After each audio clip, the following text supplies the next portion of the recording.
Nyangke sugan aya sangu lamun eueuh nya naon we. Gambaran surga penuh dengan kenikmatan. Coba lamun nongkrong di Ekoribarian, di poek-poek, di gurumut leungit, di gurumut sirem, paling banter minuman ale-ale, lamun teu anu pahit dibere krating deh, geus paroek, kenikmatan, barau di dieu mah pake minyak seungit jeung sajaban. Maka di gambaran surga. Itu yang ketiga. Jadi waqala Yahya bin Mu'ad, kata Yahya bin Mu'ad, wa misqalu khardalatin min hubbillah ahabbu ilayya min ibadati sab'ina sanah. Ada sedikit saja sebesar biji sawi bentuk rasa cinta kepada Allah itu lebih aku sukai, kata Syekh Yahya bin Mu'ad, daripada ibadah 70 tahun yang tidak ada rasa cinta kepada Allah Subhanahu wa ta'ala. Maka dilanjutkan wal maqalatu saminatu wal arba'un. Ini adalah maqalah yang ke-84 an Wahbi bin Munabbih al-Yamani, dari Syekh Wahab bin Munabbih al-Yamani. Beliau adalah orang Yaman. Radhiyallahu, semoga meridhai siapa Allah anhu kepada Syekh Wahab bin Munabbih. Jadi kata Syekh Wahab bin Munabbih, maktubun, tertulis di mana? Fit Taurat, di dalam kitab Taurat. Jadi di dalam kitab Taurat ada tulisan, ya, yang mana dibaca oleh Syekh Munabbih. Apa tulisannya? Nah, ini untuk mengetahui kita ini termasuk orang yang fakir atau orang yang kaya. Apa? Al-harisu fakirun. Orang yang ambisius, memiliki ambisi yang sangat besar, itu adalah orang yang fakir. Coba. Jadi pada saat kita di dalam pekerjaan memiliki ambisi pengen punya jabatan, berarti kita adalah orang yang fakir. Di dalam kehidupan, nyalon sana sini, ya, punya ambisi pengen jadi kepala daerah. Ambisi itu boleh, tapi ambisius yang tidak boleh. Ya, gitu. Jadi setiap orang yang memiliki ambisi atau orang yang ambisius itu hakikatnya dia itu adalah orang yang fakir. Di dalam kitab Taurat. Ai tegese at-talibul syai'in bi ijtihadin fi isabatihi faqidun lima yahtaju ilaihi. Jadi orang yang menuntut terhadap sesuatu, kemudian dia menuntutnya itu dengan penuh kesungguhan, fi isabatihi, untuk mendapatkan hasil yang dituntutnya, maka orang semacam ini faqidun, dia adalah orang yang kehilangan, orang yang tidak memiliki apa? Lima yahtaju ilaih, perkara yang dia butuhkan terhadap hal tersebut. Orang yang ngejar jabatan berarti dia tidak punya jabatan. Ya. Orang yang mengejar dunia berarti dia orang yang fakir terhadap dunia. Jadi pada saat kita terlalu ambisius terhadap sesuatu, kita ini adalah orang yang fakir. Gitu. Ternyata ya, yang ngomong juga adalah orang yang fakir. Wa ingkana, walaupun dalam kitab Taurat tersebut malikud dunya, walaupun orang tersebut memiliki dunia, ai ma bainas samai wal ardi minal amtiati wal jawarihir, walaupun orang tersebut memiliki harta dunia, segala kenikmatannya dan segala perhiasan dunia dia miliki, intan permata dia miliki, mobil mewah, rumah megah, semuanya, uang rupiah dan dolar dan sebagainya dia miliki, tapi ketika dia ambisius terhadap sesuatu, maka orang tersebut adalah orang yang fakir walaupun banyak hartanya. Kenapa? Tidak bersyukur dengan apa yang sudah ada. Jadi ulah sampai jika anjing bodoh, kalau ayah ke SD rasa mereka dimukul. Umpamanya gitu. Jadi seekor anjing itu dia serakah. Ketika berebutnya untuk mendapatkan tulang, dia kan bertarung dengan sesama temannya, bersaing. Anu dagang bakso maka saingannya tukang bakso. Anu karyawan saingannya sesama karyawan. Anu usaha saingannya usaha. Anu guru saingannya guru. Ustad saingannya ustad. Eta lamun menganggap pesaing. Tapi enggak apa-apa. Ustad pesaingan jeung ustad ta'awun 'alal birrina tapi wa taqwa. Jadi berlomba-lomba dalam kebaikan dan takwanya. Pesaing saya yo. Itu geus nyieun ieu urang encan yo. Ayo nyieun majlis deui. Ayo dikir tambahan dan enggak apa-apa berlomba. Gitu. Jadi ada pesaingnya. Maka begitu dia sudah bersaing mati-matian, berdarah-darah, capek, peras keringat, banting tulang, kemudian dia mendapatkan tulang tersebut. Digigitlah tulangnya, kemudian setelah digigit dia berlari dengan senangnya karena dia telah mendapatkan tulang. Begitu melewati sungai, maka dia melihat bayangan dirinya di dalam cermin sedang menggigit tulang. Kemudian dia mengira ada musuh yang lain membawa tulang.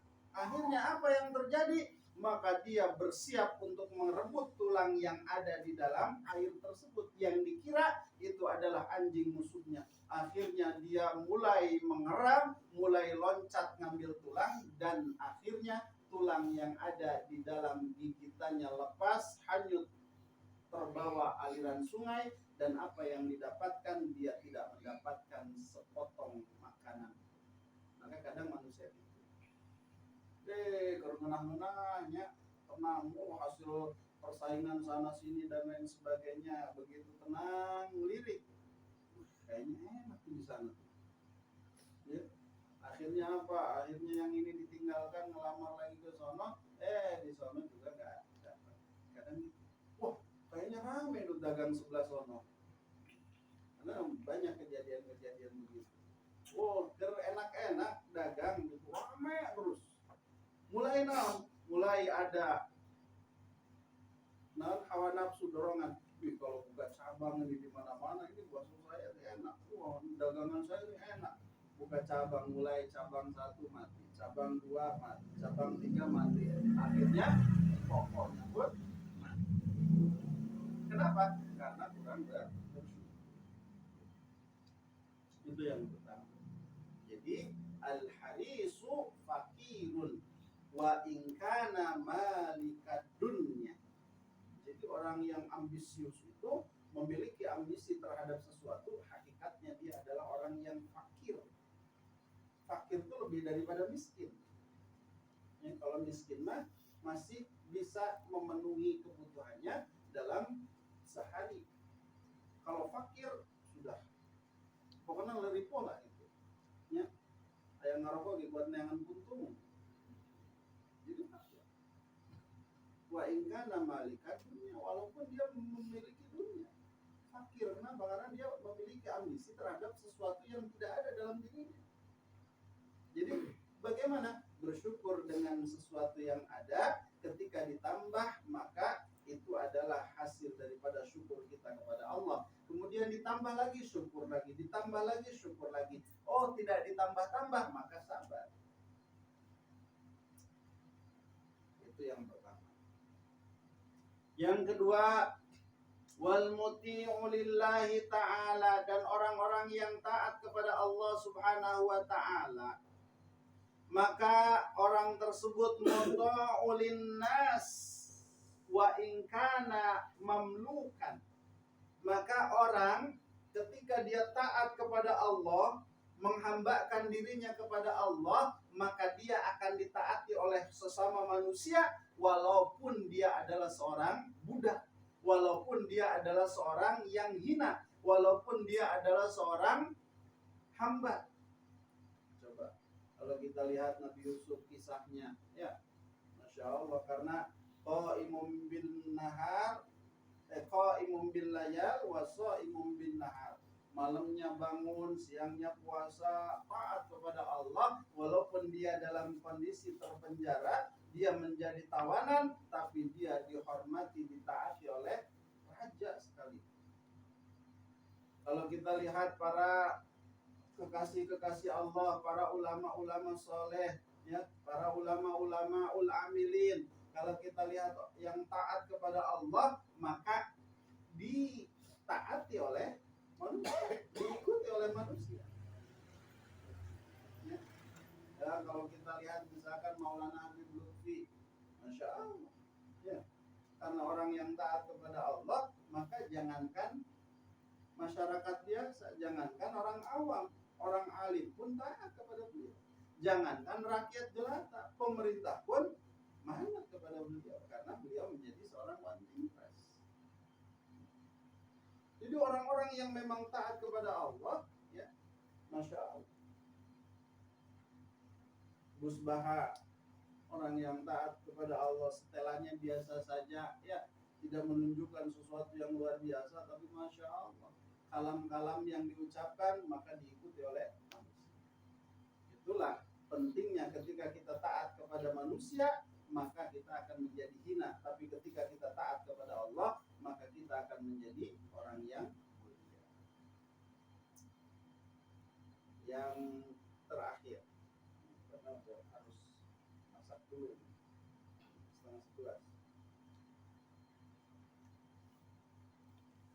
Ampura, sebenarnya awakna mogok.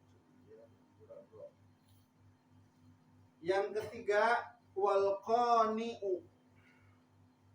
Ternyata yang ketiga itu kita harus qanaah. Namun si qanaah tadi Terima apa adanya. Hah? Terima apa adanya. Terima apa ada. Mungkin salah itu. Ya, mungkin salah benar. Jadi qanaah itu as-sakinul qalbi inda adamil ma'lufati waridho bi qismatillahi ta'ala. Jadi qanaah itu adalah tenangnya hati ketika tidak ada sesuatu yang kita inginkan dan ridho terhadap apa yang sudah ditentukan oleh Allah. Itu mana? Dek, kajian untuk buka mobil tenang beda. Kalau buka mobil, penting buka duit, naik bus, naik Grab. Jadi tenang, tidak gelisah, aduh, yukumahang ke, yukumahang. Ya. Jadi tenang hatinya, kalbunya. Oh, gimana itu dan di serek lebaran, makanya can buka baju bedug. Baju bedug atau baju rusak. Tenang, dengan apa yang ada, hatinya tenang, sikapnya tenang, kemudian apa? Ridho dengan bikismatillahi ta'ala, dengan perkara yang memang sudah ditentukan oleh Allah, dibagikan oleh Allah. Main ibadah terus tapi anggar dengan malah anggar lagi dengan susah. Batur mah beribadah tuh non balung tak berarti terido tapi ya. Jadi kudu ridho. Nah, orang mau jadi kopi hidung, itu mah kopi non kopi gula aren, orang mah teh gitu. Yang geus narima we, lagi alhamdulillah dibere daripada orang teu dibere. Jadi gitu. Ayeuna mah geus ridho dengan apa yang ditentukan oleh Allah. Dan geuning itu juga batu membuka itu geus. Jadi bere nasaki orang hayang buat ngarejeun-rejeun hayang modal hese da can waktu. Aing geus waktu nama dibere mencret, masya Allah bantere. Nah, jadi tenang dalam kondisi tidak memiliki, kemudian ridho terhadap perkara yang sudah ditentukan oleh Allah, perkara yang sudah dibagikan oleh Allah. Buat rumah pemajikan buat jangkis ya, buat bodina body view lah. Nah, orang buat nah, juga saya ridho. Mana gitu orang tega beli kasur empuk bi. Jadi dibere begitu. Jadi ridho. Nah, batur malahir teh kuat bodos, kuat cangkung, kuat pokoknya jadi model, jadi artis pantas. Nah, urang bung rontok, ya, mendek, hideung, hirup, sakit kayak dihirup tuh, kok batur mah, terus ditindihan petani. Jadi tenang ya.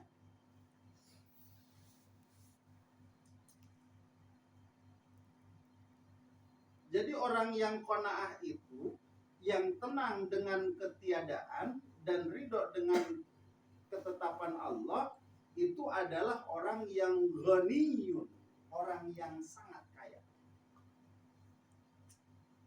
Wa in kana ja'ian, walaupun dia dalam keadaan lapar.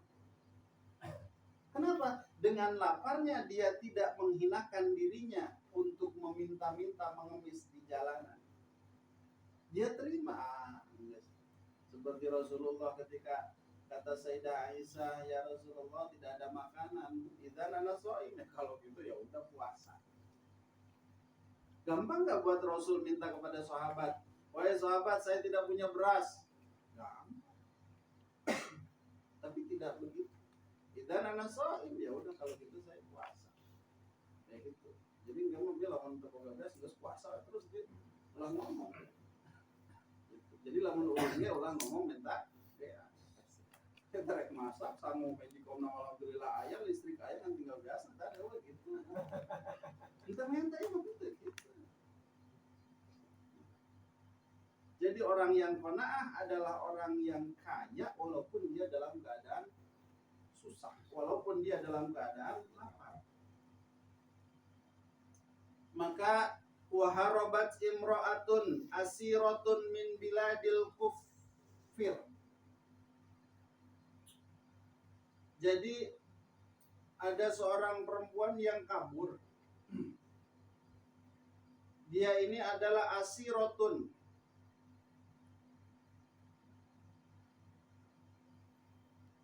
min biladil kufri. Jadi dia kabur pindahan dari negara kufur. Wa masyat mi'atai farsyakhin. Dia berjalan 2 farsyah. Ya anggap dua farsyah tenang. Lain itu ya keterangannya. 1 farsyah itu adalah 8 km. Berarti 8 km kali 200 farsyah. Berarti seberapa? 8 kali 2. 15.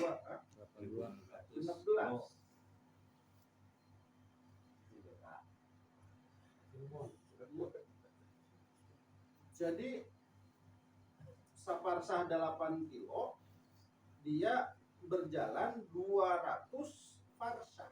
1.600. Berarti 1.600 kilo. Insyaallah. Ayo 3 kali sama dia. 200 kilo. Masyaallah. Lam takul syai'an. Dia tidak memakan sesuatu apapun. Jadi karena kabur dari negeri yang kufur, dari negeri yang kafir, dia kabur melarikan diri sejauh 1.600 kilo dan dia tidak makan sesuatu apapun. Fasu'ilat, maka ditanya, kaifa qawiyat 'alal masyi bila aklin.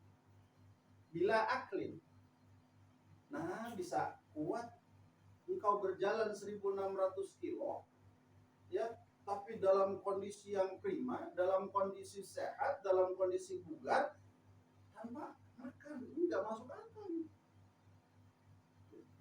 Kenapa kok bisa? Maka faqalat, maka perempuan tersebut berkata, kullama ju'tu, ketika aku lapar, qara'tu qul huwallahu ahad salasa marrat, maka aku membaca qul huwallahu ahad 3. Jadi ketika dia lapar baca qul.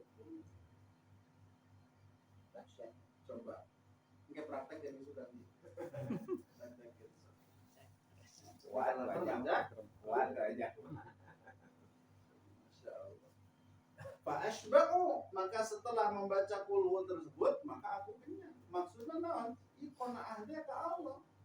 Ketika keyakinannya sudah mantap kepada Allah, maka qul huwallahu ahad, katakanlah bahwa Allah itu ahad, Allah itu esa. Allahus samad, Allah adalah tempat bergantung. Sehingga apa? Aku bergantung kepada Allah. Kenyang itu bukan karena makanan, karena banyak orang yang makan tapi tidak kenyang-kenyang. Tapi ada orang-orang yang dikenyangkan oleh Allah tanpa makan. Maka ketika keyakinan itu, ya Allah, aku merasa cukup dengan apa yang Engkau berikan, dan aku ridho terhadap apa yang Engkau tentukan. Sudah. Maka ketika itu terjadi, qul huwallahu ahad, beda qul nanti, ya. Maka mudah-mudahan kita termasuk orang-orang yang kedua dan ketiga, ya, orang taat kepada Allah, maka akan ditaati oleh manusia walaupun kita bukan siapa-siapa. Orang yang qanaah, orang yang merasa cukup, ya, dengan perkara yang tidak ada pada dirinya, dengan ketentuan yang sudah ditetapkan oleh Allah, maka orang tersebut adalah orang yang kaya walaupun dia dalam keadaan lapar. Maka jangan jadi orang yang pertama, yaitu orang yang ambisius terhadap perkara yang tidak ada pada dirinya. Karena orang yang semacam itu walaupun brok dijuru, brok dipantok, maka ngalayah di tengah imah, orang tersebut dikatakan atau disebutkan sebagai orang yang fakir. Maka mudah-mudahan kita berdoa kepada Allah Subhanahu wa taala, kita diberikan ketetapan iman Islam hingga akhir hayat sebagaimana disunahkan dalam sujud terakhir. Doanya, Allahumma inni as'aluka min husnil khatimah, Allahumma inni as'aluka taubatan qoblal maut, Allahumma inni, nanti sih sokohan agar begitu, tapi kalau sujud masa ingat, Allahumma inni as'aluka ridhoka wal jannah. Jadi itu yang kita minta. Apa yang pertama kita minta supaya dimatikan, kita diwafatkan dalam keadaan sudah bertobat kepada Allah, kemudian diwafatkan dalam keadaan husnul khotimah, diwafatkan dalam keadaan mendapatkan ridha Allah dan mendapatkan surganya Allah Subhanahu wa ta'ala. Wal maqalah tasi'atu wal arba'un, maqalah ke-89 84, tasik wal arba'un, khamsah sitah sab'ah 8, ya 84. An-ba'dil hukama, dari sebagian ahli hikmah, man arafallahu lam yakun lahu mal khalqi laddah. Insyaallah itu dijerawai, ya. Barang siapa yang mengenal Allah, maka dia tidak akan merasakan keledatan bersama apapun. Jadi pada saat makan dia tidak merasakan keledatan itu adalah lezat dari makanan, tapi dia akan merasakan bahwa itu adalah keledatan yang Allah berikan. Masya Allah. Mudah-mudahan, ya, kita semua bisa istiqomah dalam ketaatan kepada Allah Subhanahu wa taala. Mudah-mudahan kita bisa qanaah dalam menghadapi kehidupan ini, dalam menghadapi setiap nikmat dan ujian dari Allah Subhanahu wa taala. Bismillahirrahmanirrahim.